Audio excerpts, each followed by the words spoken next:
नमस्कार, राधे राधे दोस्तों, एक बार फिर से आप सभी का स्वागत है आपके अपने चैनल राज लक्ष्मी पर। तो आज के इस वीडियो में हम बात करेंगे श्रावण मास महात्म्य के 25वें अध्याय की। श्रावण मास महात्म्य के 24वें अध्याय, जहां हमने देखा था श्री कृष्ण जन्माष्टमी व्रत पर राजा निमित्त का आख्यान, उसका वर्णन हम पिछले वीडियो में कर चुके हैं, जिसका लिंक मैं डिस्क्रिप्शन में शेयर कर दूंगी।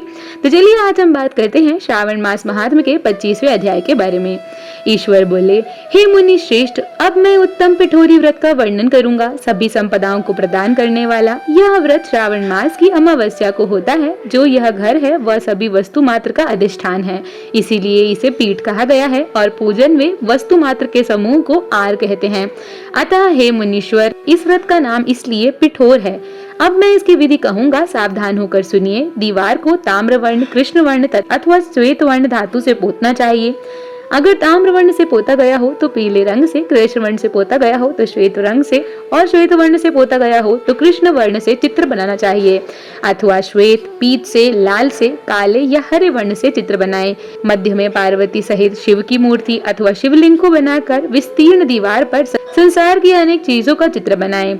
चतुशाला सहित रसोई घर, देवालय, शयन घर, 7 खजाने, स्त्रियों का अंतःपुर जो महलों तथा अटालियों से सुशोभित तथा शाल के वृक्षों से मंडित हो, चूने आदि से दृढ़ता से बंधे पाषाणों तथा ईंटों से सुशोभित हो, और जिसमें विचित्र दरवाजे, छत तथा क्रीड़ा स्थान हो, इन सभी को चित्रित करें। बकरियां, गाय, भैंस, घोड़े, ऊंट, हाथी, चलने वाला रथ, अनेक प्रकार की सवारी, गाड़ियां, स्त्रियां, बच्चे, वृद्ध, जवान, पुरुष, पालकी, झूला और अनेक प्रकार के मंच, इन सब का अंकन करें। स्वर्ण, चांदी, ताम्र, सीसा, लोहा, मिट्टी तथा पीतल के और अन्य प्रकार के विभिन्न रंगों वाले पात्रों को लिखें। शयन संबंधी जितने भी साधन हैं, चारपाई, पलंग, बिस्तर, तकिया आदि, बिल्ली, मैना, अन्य और भी शुभ पक्षी, पुरुषों तथा स्त्रियों के अनेक प्रकार के आभूषण, बिछाने तथा ओढ़ने के जो वस्त्र हैं, यज्ञ में जितने भी पात्र होते हैं, मंथन के लिए 2 स्तंभ व 3 रस्सियां, दूध, मक्खन, दही, तक्र, छाछ, घी, तेल, इन सभी को दीवार पर लिखें। गेहूं, चावल, अरहर, जौ, मक्का, वारतानल, चना, मसूर, कुल्थी, मूंग, कांगनी, तिल, कोदो, काजसी नामक अन्य, सावा, चावल, उड़द, ये सभी धान्य वर्ग भी अंकित करें। सील, लोढ़ा, चूना, धाड़ू, पुरुष व स्त्रियों के सभी वस्त्र, बांस तथा तृण के बने हुए सूप आदि, ओखली, मूसल, 2 यंत्र, चौकी तथा दरौता, पंखा, चंवर, छत्र, जूता, 2 खड़ाऊ, दासी, दास, नौकर, पोष्य वर्ग, तृण आदि पशुओं का आहार, धन्य, बाण, शतघ्नी, खड्ग, भाला, बर्छी, ढाल, पाश, अंकुश, गदा, त्रिशूल, भिंदीपाल, तोमर,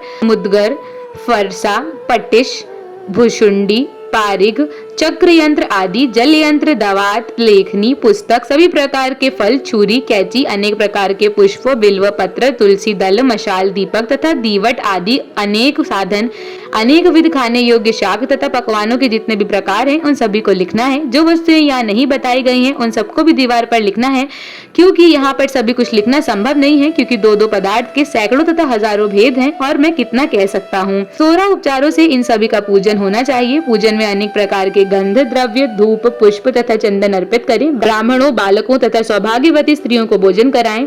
उसके बाद पार्वती सहित शिव से प्रार्थना करें, मेरा व्रत संपूर्ण हो। हे सांबा शिव, हे दया सागर, हे गिरीश, हे चंद्रशेखर, इस व्रत से प्रसन्न होकर आप हमारे मनोरथ पूर्ण करें। इस प्रकार 5 वर्ष तक व्रत करने के बाद में उद्यापन कर देना चाहिए। इसमें घृत तथा बिल्व पत्रों से शिव मंत्र के द्वारा होम होता है। एक दिन आदिवासन करके सर्वप्रथम ग्रह होम करना चाहिए। आहुति की संख्या 1008 अथवा 108 गुनी होनी चाहिए। हे वत्स, उसके बाद आचार्य की पूजा करें और भूयसी दक्षिणा दें। इसके बाद व्यक्ति इष्ट बंधुजनों तथा कुटुंब के साथ स्वयं भोजन करें। ऐसा विधान किए जाने पर मनुष्य सभी कामनाओं को प्राप्त कर लेता है। इस लोक में जो वस्तुएं हैं उससे परम अभिष्ट होती हैं, उन सभी प्रकार को वह पा लेता है। हे वत्स, मैंने आपसे इस उत्तम पिठोरी व्रत का वर्णन कर दिया है। इस व्रत के समान सभी मनोरथों तथा समृद्धियों को प्रदान करने वाला और शिव जी की प्रसन्नता करने वाला ना कोई व्रत हुआ है और ना तो होगा। मनुष्य इस व्रत की दीवार पर जो वस्तु बनाता है उसे निश्चित रूप से पा लेता है। इस प्रकार श्री स्कंद पुराण के अंतर्गत ईश्वर सनत कुमार संवाद में श्रावण मास महात्म्य में अमावस्या में पिठोरी व्रत कथन नामक 25वां अध्याय पूर्ण हुआ। तो दोस्तों, अगर आपको हमारी वीडियो पसंद आई हो तो इस वीडियो को लाइक करें, शेयर करें और चैनल को सब्सक्राइब करना ना भूलें। हमारी वीडियो पर अंत तक बने रहने के लिए आप सभी का बहुत बहुत धन्यवाद।